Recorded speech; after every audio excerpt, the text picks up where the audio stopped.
میں تو نفس نہیں ہوتا، پھر یہ اعتراض کرتے ہیں۔ اور یہ ہمارا عقیدہ ہے کہ جتنے بھی نبی آئے ہیں وہ سب کے سب مرد ہیں، اور کوئی عورت نہیں ہے، جن نہیں ہے، فرشتہ نہیں ہے، سب کے سب کس میں سے آئے ہیں؟ جتنے بھی نبی آئے ہیں بولے مردوں میں سے آئے ہیں۔ تو انہیں یہ تعجب نہیں ہونا چاہیے، اللہ تبارک و تعالیٰ نے اس بات کا ذکر کیا۔ اور دوسری بات انہیں یہ حیرانگی ہوتی تھی، ایک یتیم کو اور فقیر کو، مطلب نبی علیہ السلام ظاہری طور پر فقر کی تنگدستی کی زندگی گزارے نا، وہ چاہتے تھے کوئی امیر کبیر ہو، نبی امیر کبیر ہو، اتنا بڑا منصب دے دیا اور ایک تنگدست انسان کو دیتے جو یتیم بھی ہے، ایسے۔ تو کوئی تنگدستی جو ہے اس بات کی نفی نہیں کرتی کہ جو تنگدست ہوگا، جو غریب ہوگا، وہ نیک متقی نہیں ہو سکتا۔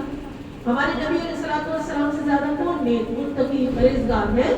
آپ کا عدالت، آپ کی دیانت، آپ کی صداقت پہلے سے مشہور تھی، لوگ آپ کو صادق و امین کہا کرتے تھے۔ اور یتیم ہونا بھی کسی نقصان کی بات نہیں ہے۔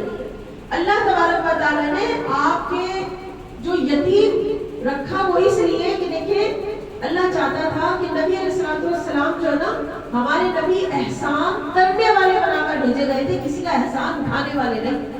تو والدین کی پرورش میں بھی وہ بھی احسان نہیں اٹھایا، تو اس لیے یتیم ہمارے نبی علیہ السلام۔ تو ان کو اگر یہ تعجب ہوتا تھا کہ ایک تو رسول آ گئے انسانوں میں سے، یہ کیوں ہوا؟ تو اس کا جواب بھی ہم نے دے دیا، تاکہ انسانوں میں سے اس لیے آئی ہے تاکہ ان کا عمل ہمارے لیے کیا بنے؟ دلیل بنے۔ اگر فرشتے ہوتے یا جنوں میں سے ہوتے تو ان کا عمل ہمارے لیے دلیل نہیں بنتا۔